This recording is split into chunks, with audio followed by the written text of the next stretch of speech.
नमस्कार. श्री भरतदुर्गा देवी मंदिर होळी जैतापूर या मंदिराचा कलशरोहणाचा कार्यक्रम दिनांक 3 फेब्रुवारी 2025 रोजी संपन्न होणार आहे. तरी या कार्यक्रमाला आपण सर्व भाविकांनी भक्तांनी मोठ्या संख्येने उपस्थित राहून या कार्यक्रमाची शोभा वाढवावी असे मी आपणाला आवाहन करतो.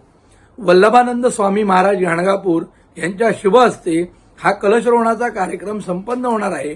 तर या कार्यक्रमाला तसेच दुपारी महाप्रसाद व संध्याकाळी होणाऱ्या सांस्कृतिक कार्यक्रमालाही आपण सर्वांनी मोठ्या संख्येने उपस्थित राहावे अशी मी आपणास विनंती करतो.